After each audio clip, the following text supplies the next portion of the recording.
সুন্দরবন বিশ্বের সবথেকে বড় ম্যানগ্রোভের জঙ্গল, ইউনেস্কো ওয়ার্ল্ড হেরিটেজ সাইট। এখানে রয়েছে জলে কুমির আর ডাঙায় বাঘ। রয়্যাল বেঙ্গল টাইগারের বাসস্থান এই সুন্দরবন ন্যাশনাল পার্ক।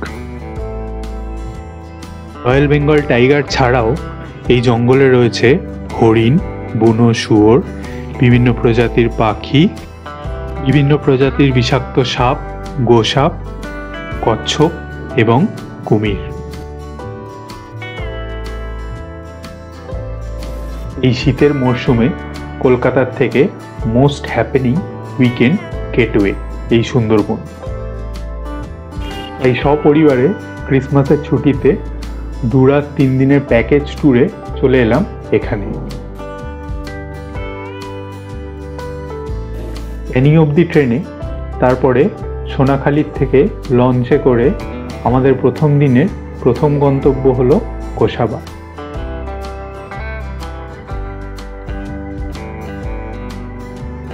লঞ্চের মধ্যেই ব্রেকফাস্ট লাঞ্চ করে একটু জিরিয়ে নিয়ে আমরা নেমে পড়লাম আমাদের প্রথম গন্তব্যে গোসাবা আইল্যান্ডে।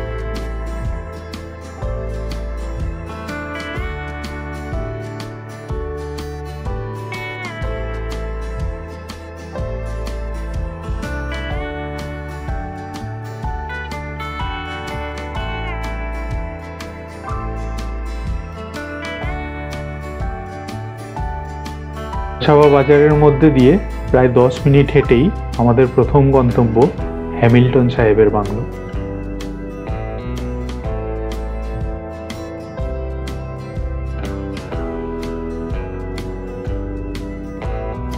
হ্যামিল্টন সাহেবের বাংলোয় বেশ কয়েকটি সেলফি এবং ছবি তোলার পর আমরা আবার গোসাবা বাজারের মধ্যে দিয়ে চলে গেলাম আমাদের দ্বিতীয় গন্তব্য বেকন বাংলো।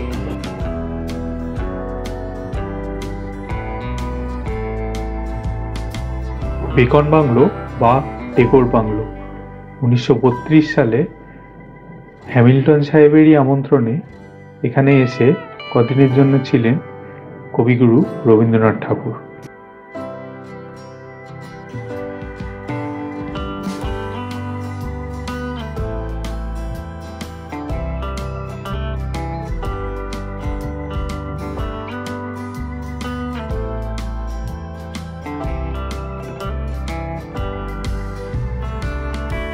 বর্তমানে এই বাংলোটি রাজ্য সরকারের দ্বারা সংরক্ষিত করা হয়েছে আর এখানে ঢুকতে প্রবেশ মূল্য লাগে 30 টাকা করে।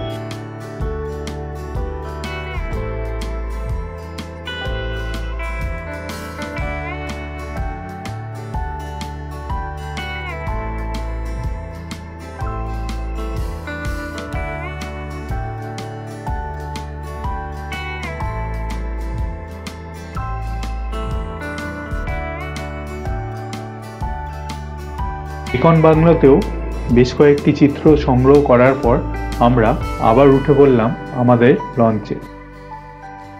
লঞ্চে আমরা চা, বিস্কুট আর ইভিনিং স্ন্যাক্স খেয়ে আজকের দিনটা শেষ করলাম পাখিরালয়তে, যেখানে আমাদের রাত্রি বাসের জন্য হোটেল বুক করা আছে।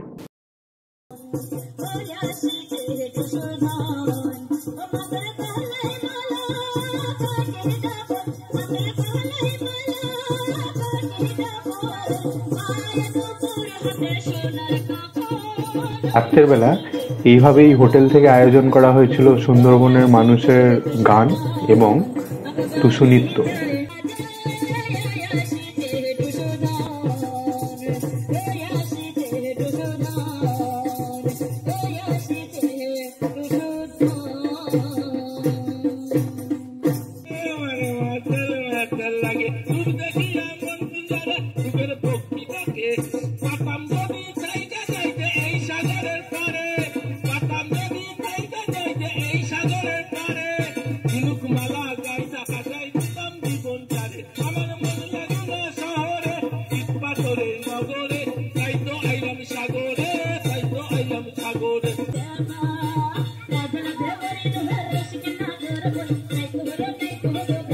এভাবেই নাচে আর গানে বেশ জমে উঠেছিল পাখিরালয়তে এই রাতটা।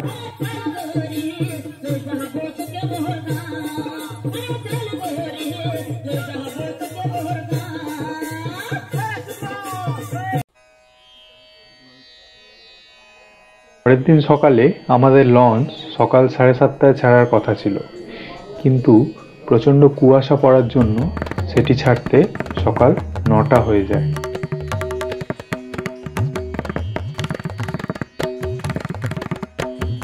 এই সকাল সকাল পাখিরালয়তে বেরিয়ে পড়েছিলাম একটু মর্নিং ওয়াক করতে।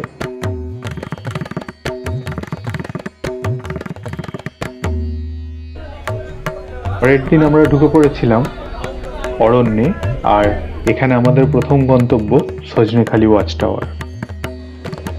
এইখানে রয়েছে একটা ওয়াচ টাওয়ার, আর আগে জঙ্গলে ঢোকার পারমিট এইখান থেকেই করতে হয়, যদিও সেটি আমাদের ট্যুর অপারেটর আগে থেকেই অ্যারেঞ্জ করে রেখেছিল।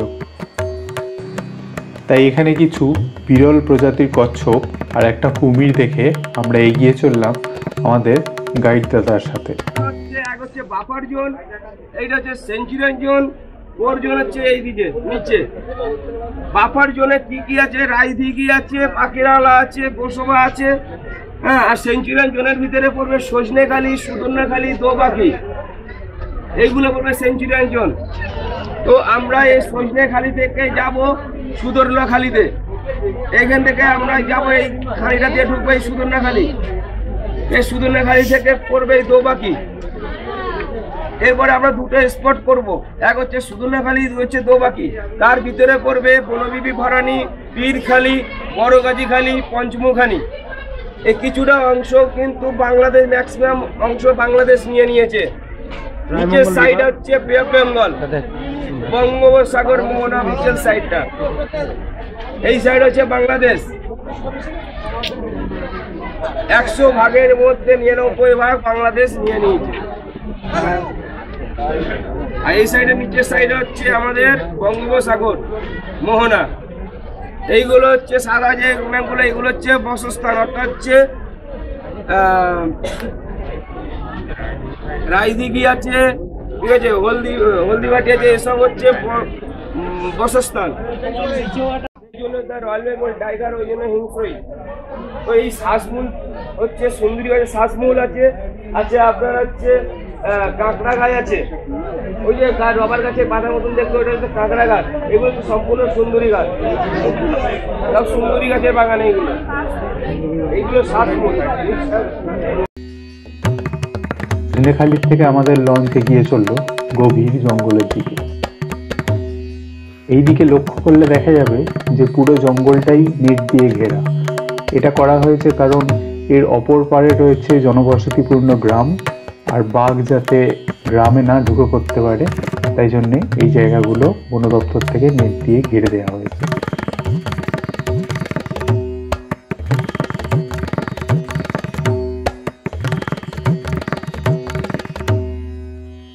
আমাদের পরের গন্তব্য ছিল সুদর্ণখালি ওয়াচ টাওয়ার, কিন্তু আমরা এইখানে নামিনি। প্রচণ্ড টুরিস্ট আসার জন্য ভিড় ছিল জায়গাটা, আর আমাদের বোটের গাইড দাদা অনুরোধ করেছিল যে এখানে নামলে আবার ভিড় ঠেলে ওয়াচ টাওয়ারে গিয়ে বোটে উঠতে অনেকটা সময় নষ্ট হয়ে যাবে, তার থেকে সেই সময়টা যদি আমরা জঙ্গলে স্পেন্ড করতে পারি।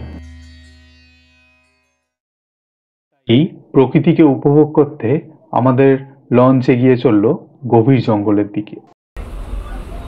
জলের লেভেলটার অনুযায়ী পুরো দাগ হয়ে রয়েছে, দেখো অতটা জল ওঠানামা করে না, জল ওঠানামা করে জোয়ার ভাটায় অতটা।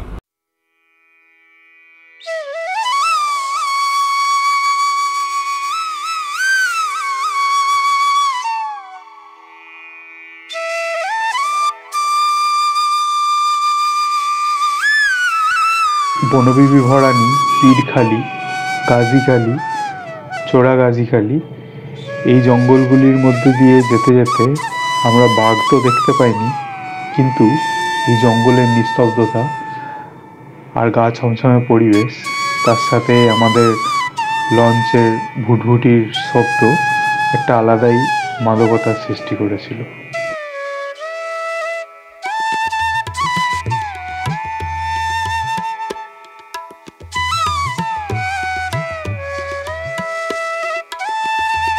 আমরা দেখতে পেয়েছি অনেক প্রজাতির পাখি, যেগুলো সমস্তটা তো ভিডিওতে ক্যাপচার করা সম্ভব হয়নি, কিছু ক্যামেরায় ছবি তোলা আছে, সেগুলো দিলাম এখন।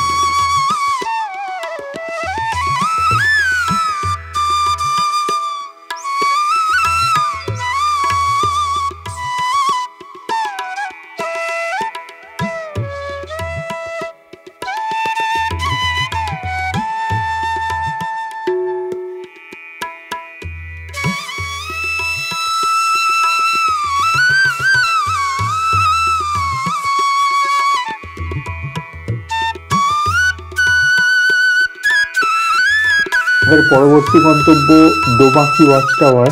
ওখানে যাওয়ার আগে আমরা কিছু বুনো শুয়োর দেখতে পাই।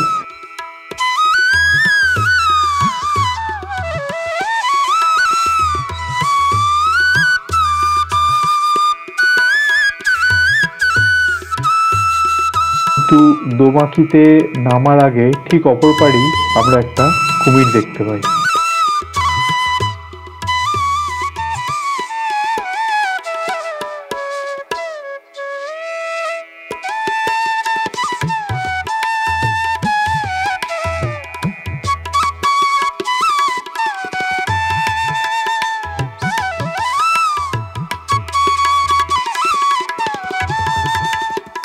দোবাকি ওয়াচ টাওয়ারে যেতে গেলে ঘাট থেকে নেমে জঙ্গলের মধ্যে দিয়ে বেশ এরকম একটা এলিভেটেড প্ল্যাটফর্মের মধ্যে দিয়ে অনেকখানি হাঁটতে হয়।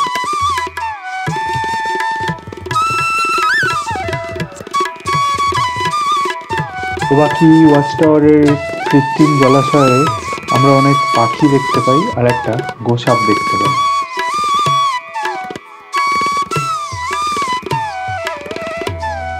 দোবাকি ওয়াচ টাওয়ার থেকে আমরা বেশ কয়েকটি হরিণও দেখতে পাই।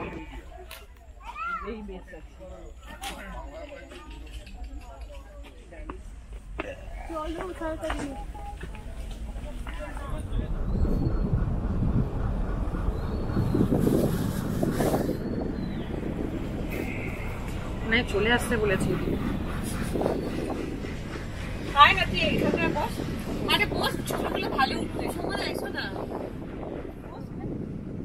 যেহেতু দোবাকি ওয়াচ টাওয়ার ঘোরার পর আমাদের হাতে অনেকটাই সময় বেঁচে গেছিল, তাই আমরা আজকের দিনেই ঝড়খালির উদ্দেশ্যে রওনা দিলাম।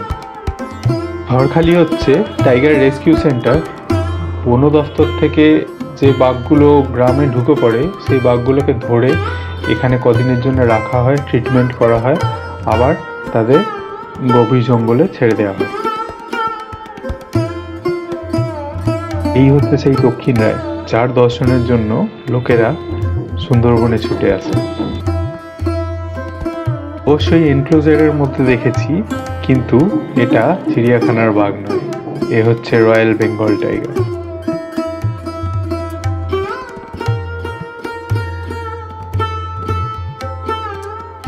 পরের দিন সকালে জিনিসপত্র লঞ্চে তুলে আমরা পাখিরালয়কে ফাইনালি বিদায় জানিয়ে চলে এলাম একটি দ্বীপে।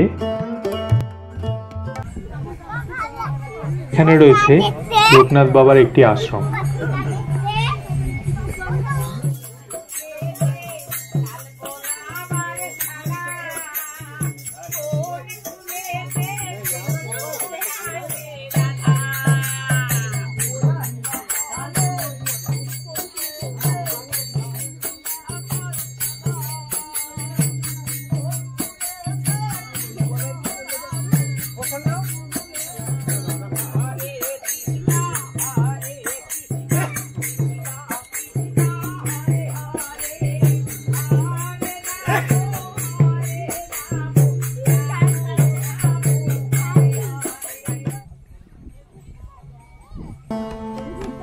আমরা সুন্দরবন ভ্রমণের অন্তিম লগ্নে প্রবেশ করেছি।